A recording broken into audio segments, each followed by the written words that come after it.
poppin', y'all? You are listening to the Keep It Cute podcast, and I am your host, Amber Symone. You may notice a recurring guest of mine, Brandon Towns, is joining me today on the 15th episode of the Keep It Cute podcast. I feel like time has flown by so much. We are in the 4th month of dropping episodes every single Wednesday. So Brandon, how does it feel to make your 3rd appearance on the Keep It Cute podcast? You know, before I answer that, first, I just want to say congratulations. Thank Month you. number 4. Yeah. Episode number 15. 15. That's 15. That's good actually work. exciting. That's good work. I'm proud Thank of you. That's great. But it feels great to be back on the podcast. He's been begging me, guys. Begging me. Whoa. But complete transparency, I do feel a little jaded. Why do you feel jaded? Y'all, do you realize why there's been such a long gap between my last appearance and now on this podcast? I was banned the entire month of March from being on Keep It Cute. And why is that? I can't recall. Guys, it was Women's History Month. And you know, like I said, I was like, I want to feature badass women. Do you put yourself in that category? I'm a supporter of badass women. You're an ally? I'm an ally. That counts for something. Brandon, you are going to be on plentiful of Keep It Cute episodes, so it's okay. All right. But we're glad you're back. I better start seeing my royalty check real quick. Bye. We need to start making a check first, boo-boo. Just make sure I get my Crawl cut. before you walk. Crawl Crawl before you walk. Now, to that, since this is the 15th episode of the Keep It Cute podcast, to kick off this episode, we're going to make a little cheers. It's a Friday night. I hope y'all are feeling good. I just finished exams. Congratulations. This week. Yeah, Thank you thank sure did. Don't say congratulations yet. I have not got the grade back. But you did finish, we boo. finished the exam. So Clink, I'll take clink. it. Cheers. All right. So our hot topic today, and I feel like y'all know what it is, but we are talking about, is love really blind? Now, Love is Blind season 4 is currently on Netflix, and episode 13 episode 12 just came out tonight. 12. Yeah, Yes. It was 12. So everybody's been talking about this on Twitter, Instagram, YouTube, in our social lives, even at work. Everyone has been talking about Love is Blind. We have been faithful consumers since season 1. We've seen every single season. Brandon has had a very strong opinion on the topic of, is love blind? I'm also just amazed that I, of all people, have seen all 4 seasons of Love is Blind. Because if y'all know me, like, the whole dating show thing isn't typically my vibe. Brandon, bye. Guys, when But I tell Love you, is Blind Brandon's full has of that cap. oomph. No, boo, you're capping right now because we have sat down for summers binging 40 to 60 episodes of Love Island. You loved it. Okay, besides Love we were Island. in it. Like, y'all, we were in forts on the floor Besides watching Love Island. name me another dating show. It doesn't have to be, you like reality TV. Because what was it? The Challenge that you really enjoyed? Okay, the challenge though, that is a lifestyle. That's not just Y'all, this a man likes- reality TV show. Boo, you like reality TV. It brings competition. It brings politics. But is it not reality TV? That is an era. I suppose. Yes, it is. Okay. Now, I'm not saying you sit here and binge every single reality show, but I appreciate that you can sit down with me. Because a lot of men be like, oh, Love is Blind, blah, blah, blah. I'm not watching that. But I will say for the couples out there, even for the single folks, it really sparks a dialogue between you and whoever you're watching it with. And it's fun. And shout out to my fellas, like, you might be thinking I'm not going to watch Love is Blind. I was the exact same way. Then all of a sudden you look up, you're on episode 5. Like, no, then you're sitting there crying during the wedding ceremonies. You start getting real passionate between the episodes. I'm telling you. Give it a shot. No, I agree. I feel like honestly, I will say, especially couples, it is really cool to watch because you too can spark dialogue between, is this something we would do? Is this healthy? Does this make sense? And then you just see some people doing crazy, absurd things on television. So the question today, is love really blind? Brandon, what are your thoughts on this? Honestly, let's start at that base question. Okay. Is love blind? And then we'll kind of segue into other categories. So Love is not blind. Even the show Love is Blind is not blind. What do you mean by that? Which part? Even the show Love is Blind is not blind. So if you want to be like accurate to what the show is, it should be called Dating is Blind. Because once you are engaged, you see each other. You go through people who haven't seen the show. So they meet in these pods. You're not able to see each other. You're only talking to each other through separate rooms. And then people can decide if they want to get engaged. If the person says yes, then they actually meet in person and they spend the next X amount of episodes trying to kind of integrate their lifestyles with one another. So you start meeting families and friends and you start moving into apartments. But this is all face to face. And then at the end of the season, that's when the wedding happens. And you go to the wedding. Of course, you say, I do, you're married. Or you can say, nah, I'm straight. And people go their separate ways. Mm-hmm. But if you had that entire span between the pods and the wedding day, which is like 8-9 episodes, how can you say that's blind? It's not. Well, if you think about it, they spend hours together in those pods. Like, I heard it's an absurd amount of hours where they sit there behind these walls talking about childhoods, traumas, past loves, jobs, whatever it may be. So before they even get to the point of becoming a fiance or whatever, they have to propose. Absolutely. And they make that decision based on blindness. And you just described blind speed dating. Oh, God. Love is not blind. But all of them, they're like, oh, but I love this person. I love you so much. That's why I proposed. And they all have a very weak and fragile concept of love. You do not love somebody you just met over the course of 2 days. Like, this is the greatest person I've ever met. I want to spend my entire life with them off of what? 2 days worth of conversation? But we talked for 48 hours. 48 hours of my life was dedicated to you. That is 2 days. Love is not blind. What do you think, though? You know my very strong opinion, but do you believe that love can actually be blind? So for me, love is not blind. How can you really love someone? Like I said, let me speak. In one of my older episodes, I said you can lust someone. And in 48 hours, I could lust you a lot. But do I love you? Do I know what you really went through as a child? Do I know what ticks you off? When we get into arguments, what are you like? I don't know. How do I figure these things out in my daily, in 48 hours before proposing to someone? How do I really figure out, do I love you? Even when they start meeting each other's families, the families are shook. Like, already Brandon was telling me, like, his parents would be pissed. He was like, his dad wouldn't even show up. I was like, his mom would. Hey, Anna, I know you be there. You may not be happy about it, but your mom would be there because she was like, who is marrying my son? They're not about to have you out there in the dry. If they really do not approve of it, though. Brandon, but if you were like, I'm going through marrying this woman, you think your mom would not want to at least meet her? If you're like, I don't care. Yeah, she would meet her. That's what I'm saying. Even Tony would meet her. That's what I think your parents would show up because they're like, who is this? You know what I mean? Even if they don't approve, they would be like, we want to know. But you made me sound like I was this complete just villain to love when you also believe that love is actually not blind.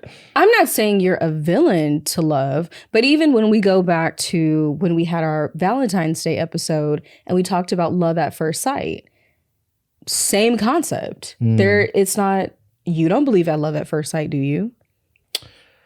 So I do not in any shape or form believe in love at first sight. But I'm starting to think like, Love is Blind. So as a show, I don't think that's actually testing if love is actually blind for the reasons I described. But away from the show, can love actually be blind?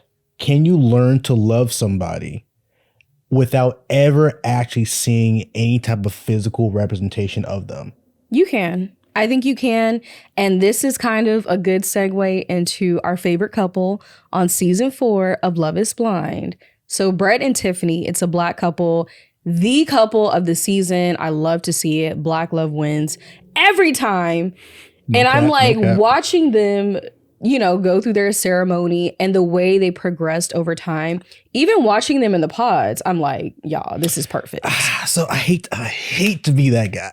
But you're about to be that guy. But I feel like I have to. And don't cap because you I feel really like enjoyed their relationship too. I love their relationship. Once again, I have a tendency to always kind of look for like that other perspective in situations, and I really don't be Paul right now. I really don't be Paul. Everything needs to make sense. He's a marine biologist. You know what I'm saying? I'm on my way to getting an MD, so we have some similarities. But I will say I truly enjoyed watching the progression and development of their interactions with each other. But my main concern with them, which I've talked to you about, is that they haven't gone through conflict. And anyone who's been in like a long enough solid relationship knows that's not always sunshine and rainbows. There will be conflict, and how two people respond in conflict, how they find solutions and move forward, is a very important part of what a healthy relationship looks like. Mm-hmm. And if you don't know what his conflict resolution styles look like and what yours might look like in the context of being with him, that could be a pretty significant gray area that we just have not seen. It can, but one thing we have seen is it wasn't necessarily a large conflict, but when she was nervous about getting married and she was sitting there in tears and really just like anxious and upset, he was sitting there so patient with her. And I feel like that's kind of a glimpse of how he could be. But I will say, when conflict does arise, how do you act? That is really telling of someone's character in a relationship. Absolutely. And even he was great in that moment. And I get this moment of stress was actually separate from Tiffany. But in the episode, heads up, spoilers, but in the episode 12, when his suit wasn't fitting right, he had a kind of like a little turnaround. You start seeing some personality traits in Brett that we have not seen at all in 12 episodes, which, not that they weren't there, we just weren't privy to them. So it's like, once again, like, how do you really respond in conflict? Because you could have an entire idea of how somebody is and their demeanor and the way their behaviors kind of play out until they get into a stressful moment. And until you see them in that stressful moment, you don't know how they're going to react. You don't. I agree, but to my man, what they say, anything that comes before the butt is cap. I agree, but to my point, to Brett's defense. So first off, question for you: if it was your wedding day and your suit is looking like, what was it? Was it on Norbit? But if your suit is just oversized, because I'm like, when I think of somebody with an untailored suit, I don't know why I go there. But if your suit is not fitting you on your wedding day, you're marrying the love of your life, would you not be ticked? And after that, when it was semi-resolved, the woman who fixed it for him, he was like, thank you so much. Like, he was very kind about it after. You know what I mean? Some people will go in there, my suit is messed up, whoop, whoop, popping off on people, and then like just leave. No remorse, no thank yous, nothing. I feel like it was also telling that when it was semi-resolved, he was like very gracious in that moment. It was resolved, but before it was resolved, his brother was catching strays. His brother didn't bring you that suit. Like, he was popping off on his brother. And once again, like, when you're in a stressful situation, unfortunately, more often than not, the people closest to you are going to feel that blowback, that misplaced kind of anger and frustration. And we did see that in the brother. And of course, it didn't go to this big thing out of proportions, but you did see that. And that's something that we have not seen to this point, which doesn't mean hasn't always been there, but you can't really bet on something when you don't have a, I guess, elongated amount of time where you see these people respond in different situations. It's a question mark. It is a question mark. I do agree, but I'm rooting for Brett and Tiffany in the long haul. I mean, you always got to root for Black Love. What are we talking about? I'm rooting for them. Come on. So again, back to your point, can love be blind? Yes. Because love definitely can be blind, boo. Because even if you think about it and using, I don't know, what if you were actually blind? No, that's a valid point. No, not say it's not valid. That like, just caught me off guard. No, I know. I was thinking about it. I was like, I don't know if I should say that, but it's true. What if you're actually blind? What if you are actually blind? I mean, like, how do people connect on that level when you start to get to know someone, who they are? Love is literally blind. That's actually that's interesting. I didn't think of it that way. And I guess my response to that is when you have no other choice, when you can't depend on your vision, of course, humans are always going to want to have that connection of love with another person. That's a very, I guess, shared experience just being a human. Mm-hmm. But when you do have sight, when you do have vision, when that's not something you can just completely cross out, does it have an influence in not just... And it's always been my thing, the whole thing with love at first sight thing as well. Like, love isn't just, are you attracted to this person? Okay. It's also, do they have the traits that can actually lead to healthy growing and can lead to a healthy life with each other? And I'm sorry, you can be very attracted to someone based on things not involving sight, but when it comes down to it, you have to have things like physical attraction to your partner. Mm-hmm. That's extremely important. It is. So to say that love is blind entirely, I don't think that's true. We can't say love is blind entirely because even in our case, what did you see? If you didn't see me, look, what did you see when we met? You know what I mean? You're like, oh, okay, like natural hair vibes with a fur coat. Like, and that's what you were basing me off of before you even knew who I was. Y'all, she had the fur coat. She had the full face. Girl was fly. I ain't gonna cap. And to sit here and say, like, in actuality, if you were looking kind of not put together, disheveled, hair all over the place, the track falling out. Like, wait, hey, don't be coming for people with tracks. Like, no disrespect.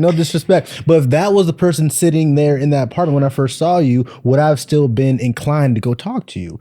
The answer is no. Even though you're the exact same person with the exact same traits. Even with my tracks falling out, you wouldn't have came up to me. Girl, you a representation of the brand. You know what I'm saying? You a representation of this brand. I'm saying. This is the Keep It Cute podcast. You are my guest. I'm saying your partner is an extension of yourself. Yes. And your brand. And if they're not put together, they don't care about their appearance like that. Also, like, that's just not an attractive trait that makes somebody want to pursue a random person. It's not. No, I hear you. I do hear you. And yeah, I feel like too, especially in our age group and now the way society moves, hate to say it, but people are superficial. Not everybody's superficial, but it's like when people, again, when you're on those dating apps, what are you looking at? Oh, boom, you see a photo. When I promise you, majority of those people don't even get to what is your favorite hobby? What's your favorite food? They're like, ooh, Sean, nope. Mike, nope. Lawan, nope. Like, just swiping on people. And it's really based off how does this person look? Yeah. And then boom, if they're fine or it's to your standard or your liking, then you're going to do a little bit more digging. Mm-hmm. But initially, it was based off of, what does this person look like? Absolutely. So it was never blind. And I think that's actually a very interesting idea for a potential dating app. Instead no of photo, oh no, people would be scared. Not even no photo, because that can go wrong. That actually, real quick. That's safety reasons. Instead of the whole swipe thing being based on, do you like this person's photo? What if it was like an audio clip? So they have those on Hinge. Oh shit. Okay. Well, that's a thing. I thought I had $1 million idea. No. Apparently not. But even that, you're saying love is blind, is love deaf? Like, even that, a quality of someone's voice can also be very, I think, important and very influential if you're going to pursue somebody. Because someone's voice quality, if someone just has a voice that irks the entire living daylights out of you, are you going to pursue them? Maybe, but it's less likely. Well, even so, funny thing, guys, some of my girlfriends who are still dating, they're on the dating apps, and I get a kick out of some of the voice messages that they receive. They have received some crazy messages. So a little background on Hinge, which is an extremely popular dating app. They have topics where you can choose from a topic. They have questions you can choose from. So it might say, you know, it might even be a prompt that you can answer. And so, for example, who's your favorite character from SpongeBob and why? And the way that person answers, even beyond their voice, But I'm like, the content of what they're saying in some of these voice messages, like, hey, baby, I just want to meet you down on the beach and caress you and whoop-de-whoop. Like, it's just very like cringe. And I feel like girls get the ick so easily. And those voice messages on Hinge, I think, have killed a lot of people's potential because of some of the stuff they're saying. But also, too, there may be another guy who's extremely clever. And you're like, oh, okay, this dude is witty, has a little humor. And you can get that from those voice messages. But the content of what some of these men and women be saying. But like, yeah, like with the voice memos, that's important. Like you can get so much out of a voice memo than you can get out of a photograph, just like in a profile pic that you might swipe left or swipe right on. Like, yes, like I kind of brought up earlier, like their voice and the quality of their voice, I think does have influence for sure. But like how they choose to kind of organize what they say, the things they choose to actually say. Like if you're trying to get freaky on the memo, that gives a very different picture than someone's trying to be clever and witty. And I think that at least gives you more content to go off of an initial kind of, I don't want to say taste test, but like, not a taste test. Taste test, but a test of somebody. I say the test. See, again, you sound like what's his face in Love is Blind. He said, I saw you as a project. Oh. That's what it was giving. I thought you were about to say Smoke Show, but oh no, him too. But okay, look, in Love is Blind, there's a guy named Marshall, and he was dating this girl named Jacquelina. Marshall was so sweet, but to Jacquelina's point, she said that Marshall was too sensitive. And so when they were going and had their little tiff, he was like, I saw this as a project. But I don't think that's what he meant to say, but that is what he said. But is that what he meant to say, though?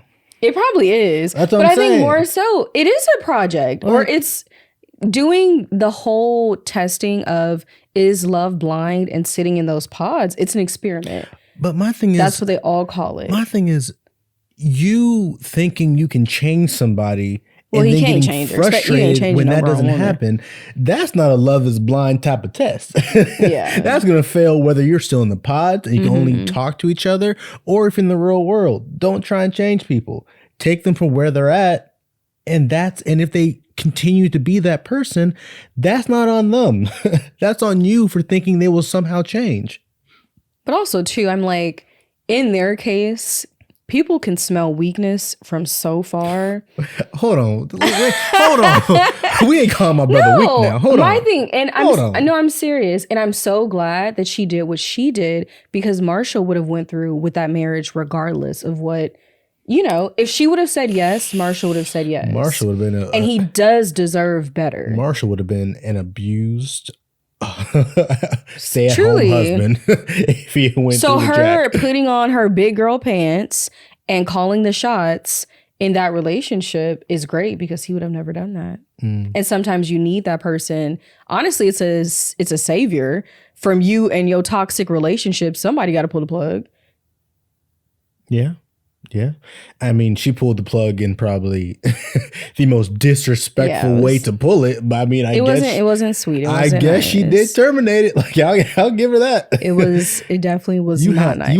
You're at your suit kind of try on appointment with the bros, and your homie has to tell you like, hey, your girl didn't show up for the dress fitting. Like, and she didn't show up because she was out here dating with her other dude she was talking to in the pods. Nah, and that man is toxic. Oh no, he's so what's his name? Irrelevant is what his name is. But when he called bro a bitch in person and then backtrack, no, I'm just playing, bro. He's not playing with you. Yeah. He means that. He does not respect you as a man. No. He should have got the hands right then and there.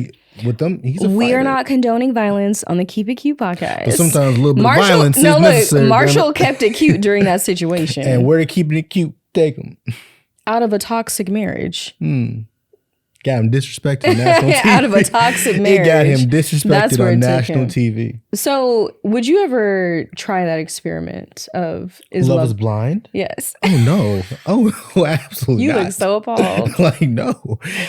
In general, I don't like new people. I don't. Okay. In my personal life, I really don't. Like, if y'all don't know me, like I could be an introvert or an extrovert. It's really dependent on kind of like the context of the situation I'm in.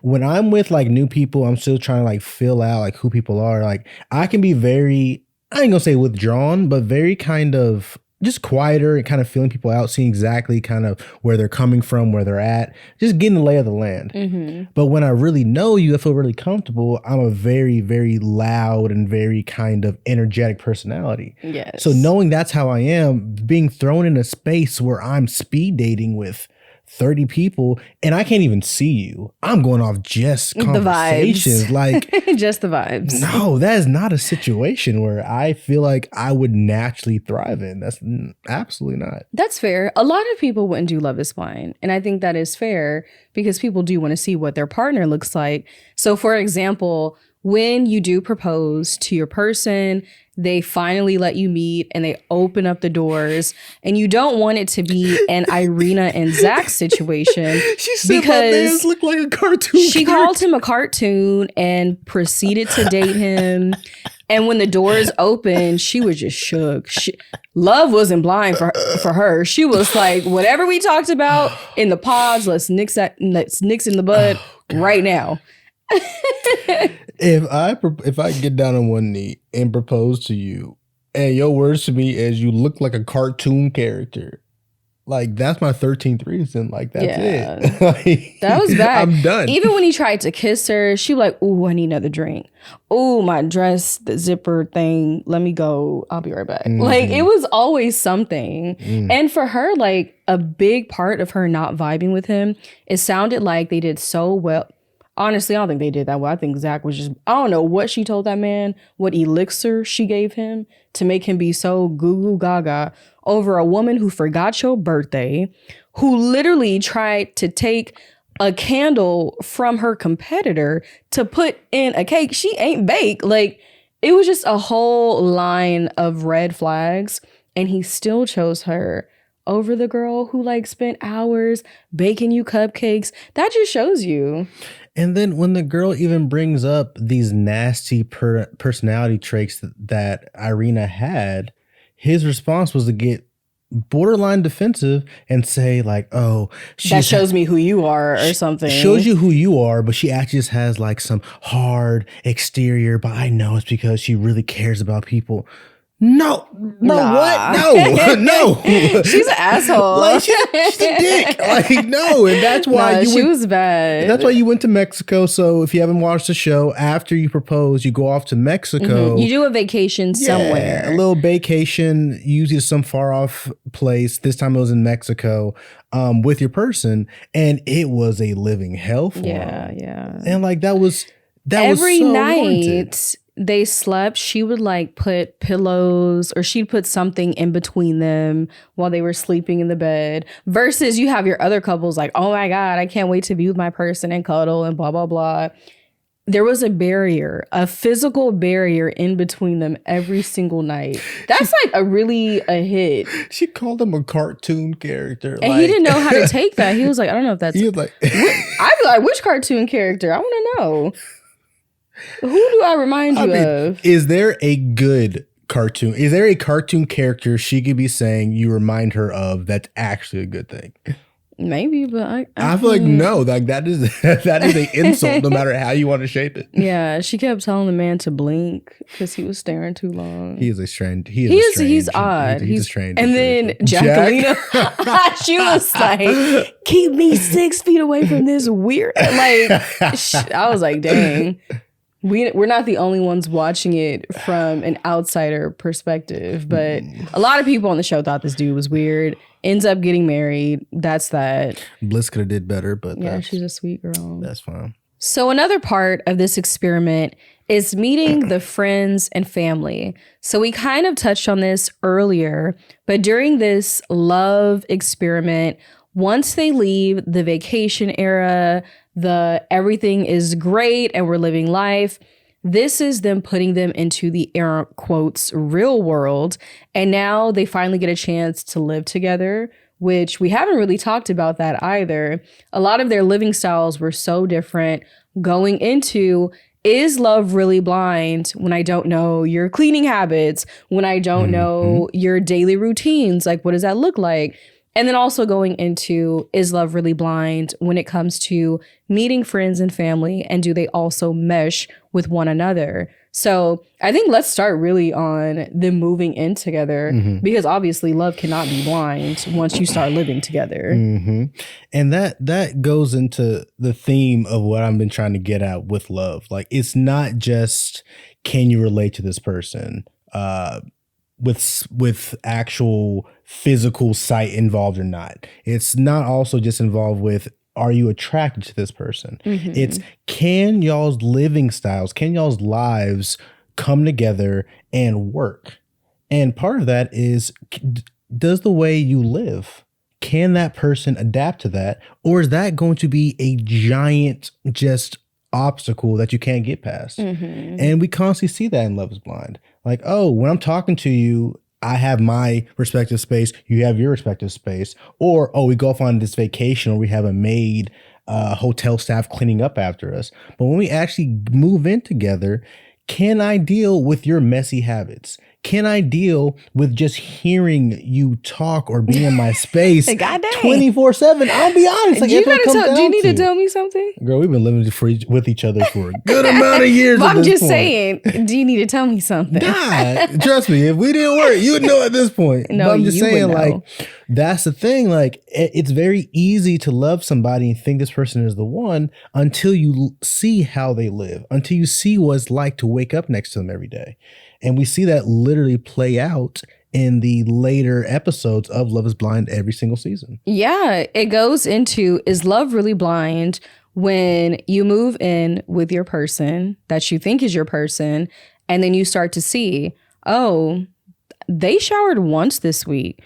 They don't brush their teeth frequently. Oh, wow. They don't know how to do laundry. They haven't swept. They don't make the bed. Like, there's a list of things. Why are you cackling? I'm over here thinking like, oh, maybe they like to sleep with the TV on or something. You're talking like, oh, they just dirty. That is valid, Brandon. He said, oh, they don't wash their ass. Like, but that's valid though. That's not a living difference. That's just a hygiene difference. That's nasty. That is nasty, but that is how some people live. Do they wipe after going to the bathroom? Like, these are great questions. That should be universal I need to know. Hygiene standards. Look, do they not flush frequently because they're trying to save water? Yeah, that was the one. So that was a moment, y'all, in season 4. That is wild to me. That is insane. They physically don't flush the toilet when they use it every single time. Oh, no. Because they want to save water. No, it wasn't to save water. It was to not wake him up because he was asleep. Oh, boy, you better get out of here. You better pop a melatonin. And that's what he said. He was like, hey, go ahead, just flush that. Wakes me up, we good. Like, I need you to handle that. That's nasty. So, like, stuff like that, you peep when you move in with somebody. And I think, too, just looking at their cleaning habits, living styles. Are you loud? And even, so y'all, I think it was season 3, Ayana and, I forget bro's name. It was another Jared. Yeah, Ayana and Jared. It was another black couple, y'all. We had loved them as well. They were, I love them to death, still to this day. R.I.P. to their marriage, but we did love them. Like Amber said, they went through Love is Blind, I think season 3. They got married. They say I do. They lasted maybe a year and some change. And they eventually broke up. And the biggest factor we see from outside perspective, of course, we don't know exactly what happened behind the scenes, but like Jared liked to go out. He was a party boy. He was a very energetic young lad. And she was more of a homebody. Yeah, she was a big introvert. Yeah, she was a big introvert. Her house is her safe space. She doesn't like to go out like that. And that very, very two extremes in living habits, it just proved to be too much for the marriage. And do I think they loved each other? I actually do. Do I think on paper, in terms of personalities, they worked out? I do. But when you take into account the other aspects of their life, the relationship didn't work. It was so extreme because when you think about Jared's situation, he's a party boy, she's an introvert. And she would say that Jared, he also was security at a club or a bar. Yeah. And so he would be partying with his friends, come in at like 4 a.m. so super late. And this was a frequent reoccurrence. I don't think a lot of women, unless like that's just your vibe, you're at the club with him too. Like you just have to at least semi be on the same page. And if you're at home all the time and she was in his apartment while he's out, it's not my space. I'm not with my partner. It's an uncomfortable setting. But that also goes back to the point, know who you're marrying. Yeah. Yeah. Like, and that's why when it comes down to it, in the pods and based on the little honeymoon phase, everything was great. But it's like, to really make things work, but you wasn't have he to... always security though at that bar? I don't think that was like a news flash. I don't think that was a news flash. No, he might not have been security, but I think initially he still had some type of night-based job. I'm not sure if that was a bartender. I think it was a bartender. I want to say it was a bartender, then went to security guard. Which bartenders, at least in California, you're working till at least 2. If you're in a different state, that could be 4 or 5 Oh, yeah. a.m. You about to be up in Atlanta. Oh, you bartending until 6 a.m. Yeah. So it's like, know who you're marrying. It's not just based on like, oh, I really connect to your childhood, or I really connect with your humor, or just your outlook on the world. Can I actually relate to how you live? And that might not be readily apparent just based on interactions within the pod through a microphone, or even when you're in Mexico or Tahiti in some honeymoon type phase. You have to live with that person. Yeah, that's facts. And I'd say too, like with us, with Brandon and I, so we've basically lived together ish, like from the beginning, like day one, which that's like day one, I had my spend a night bag. I was going to Brandon's apartment. That little pink one with all the, the pink one. With all the patterns. My grandma got me that one. I had my spend the night bag. And you already knew when you had your shifts till like 4 or 5 a.m., I was sitting there with my legs crossed on the floor with my spend a night bag. And I was like, I don't know. It's always been a routine for us. And I feel like we started from the mud only because, living situations, like when 2 people live in separate spaces and you're starting to figure out groceries and our schedules, not living together actually makes it so much harder when you don't live together. So when we did start to live together, I feel like it got a little easier along the way. Absolutely. I remember one of the most stressed out just living time periods I've been in was when you were living in Sawtell with Hey, look, don't be telling people where I used to live, because I already got some stalkers out there, y'all. No, for real. We ain't even gonna go into it, but I actually do have the text message stalker. This one got that was a little weird, a little unsettling. But when she lived on a certain street in LA, and I lived on a different street in LA, it was stressful, like having to pack your bag, and then you don't know where certain items are. I live at Amber's house, is at my house, and then you're eating most meals together, but you're only paying for groceries at your given spot. It was a lot. Yeah. It was a headache. Yeah. Sure. So I say for us, I know it doesn't always happen like that, but over time it did get easier. And so one thing I will say, like for me in college and even like my room in high school, y'all, the stalker is actually calling me right now. Is that the same number? FaceTiming me. It is. Loki, should you answer via podcast? Brandon, what? That'd be kind of funny though. Like they hung up, but like if you answered it and they're literally on the podcast. That's weird. What is this calling? Hold on. Oh my God. What? It's Bailey. She's so annoying.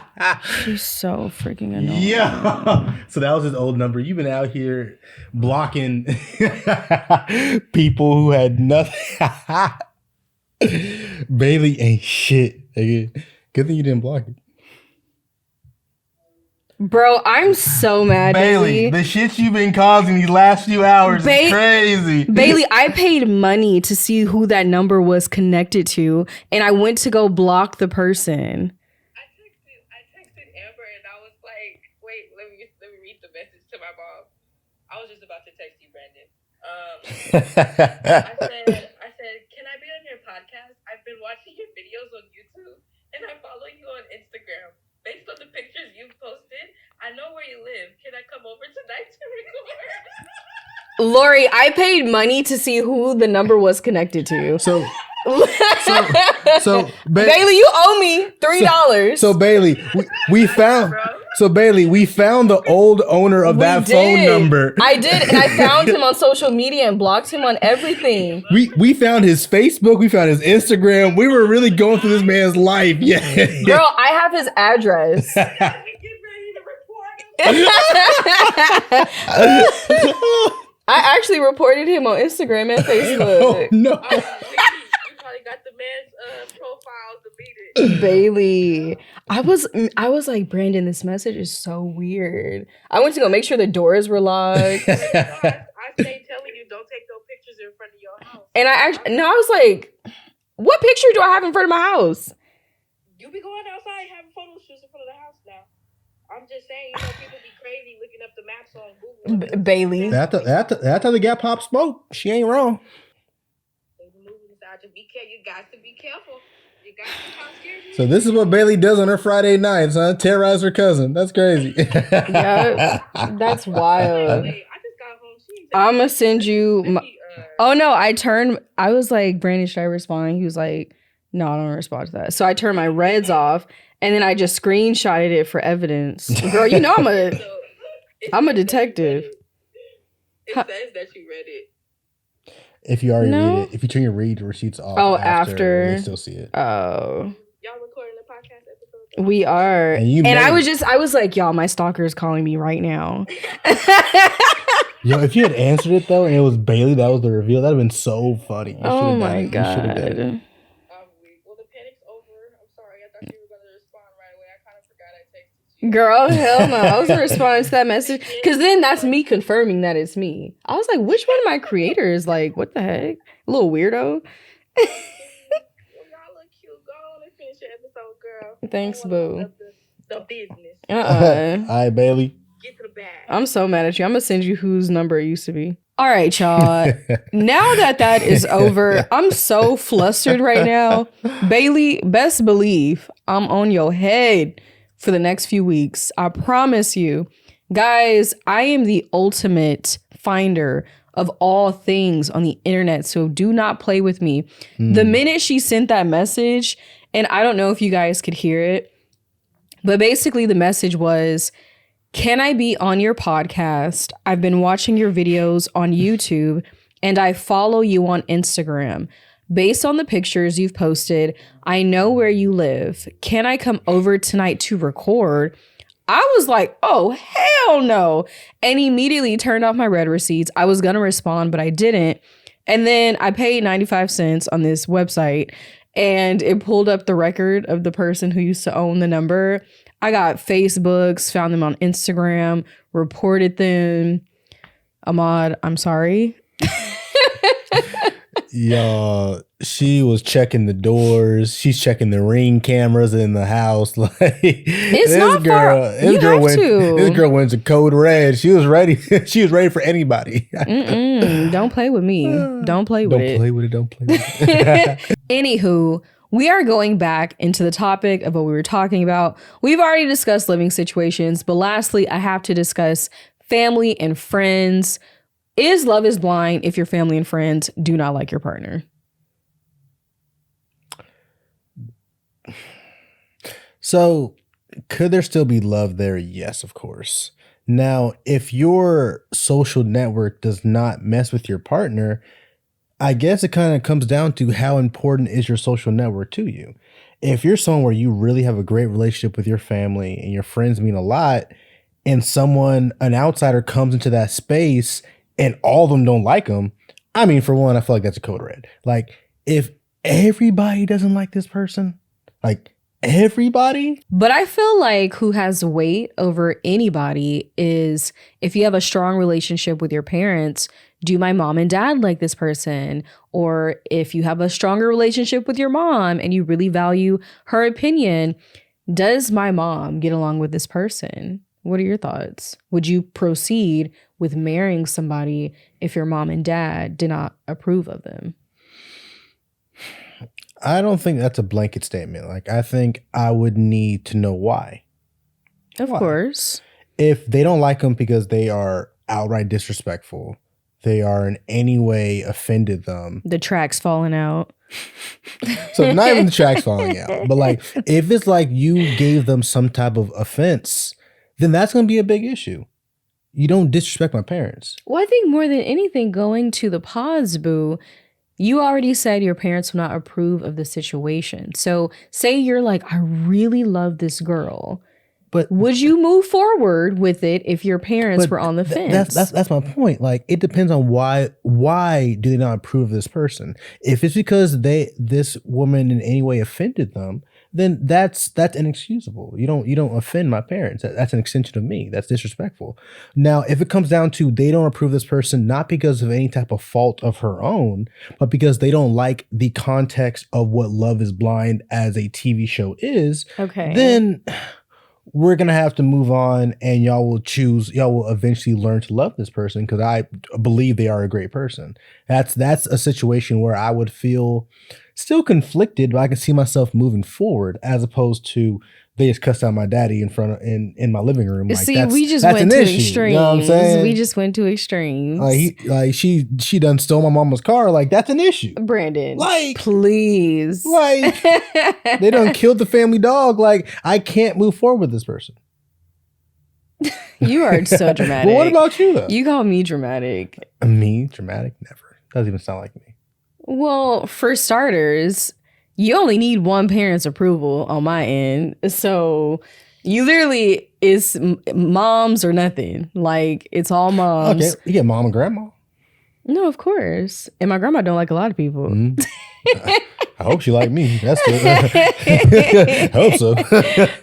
But my grandma, she's very sweet. She gets along with a lot of people, but she be about her business. Like, she don't play at all. So I know my grandma, I feel like, would be a little bit more harder because my mom's not, my mom, she's not a hard ass. Would you say so? I mean, thinking back just beginning, that's been a few years at this point, of course. It's not like I got taken to a dark room and tied up and interrogated. It was fine. And she also wasn't pressing you either. Yeah. I mean, of course, she saw I was a young, upstanding gentleman, but. No, the first thing she saw was them tattoos. We was on our way to Vegas. Brandon had a little short sleeve John with his tattoo showing. My mom isn't the biggest tattoo fan, but she loves you so much, though. Hey, you are an exception. I'll say because of your character. Tattoos in the medical field is not an uncommon she don't care about occurrence. That. That's all I gotta say. You be a firefighter, you be a fisherman. She don't care what you do. Firefighters big as hoes. I hope you know that. Why? Anybody can be a hoe, Brandon. It goes Jamaican men, firefighters. Okay, now you're talking crazy. You are talking crazy on the podcast. You are no longer keeping it cute. As Brandon was not keeping it cute, we are going to continue on with the family situation. Obviously, like you said, if they downright disrespecting your parents, it's a no-go. For me, same thing, of course. But I'm trying to imagine if I were to do a Love is Blind situation. I don't think my mom would be excited about it at all. I'm sorry, it's like tangent. You should get like little foul cards, like a yellow card. like first violation, didn't keep it cute. You get your second violation, you're off the podcast. Literally, it's like, all right, 15 minutes in, you gotta go. He said, all right. Step out the room because you're not keeping it cute. Yellow card, red card, you're out. Nah, I'm telling you, people know what the deal is. You did not keep it cute. You're out of here. You've been on this podcast longer than anyone. I'm telling you, not having me on here for the month of March has me rusty. I don't know. I'm talking a little crazy. All right, y'all. So as you can see, we have come to our conclusion. Is love really blind? And I think for us, we're saying no. I do believe that love can be blind, but as a blanket statement, I do not think that love is blind. Thank you for joining us on this journey today. Brandon, thank you for your very strong opinions today on all of our subjects, from living situations, family and friends, the honeymoon phase, and whatever it may be. Thank you for joining me on the 15th episode of the Keep It Cute podcast. I always love doing the podcast with you. It feels very natural, and obviously I know you more than anyone else. So I appreciate you for showing up. Of course. And thank you for having me. No place I'd rather be than on the 15th episode. Of course, sir. Look, maybe you'll be 20th. Who knows? Mhm. But to wrap this up, thank you guys for tuning in again to the Keep It Cute podcast. Don't forget to follow the Keep It Cute pod on Spotify and Apple Podcast. Episodes drop every single Wednesday at 6 p.m. PST. And make sure to follow for some clips and some fun on all socials at Keep It Cute Pod. Love you. Good night.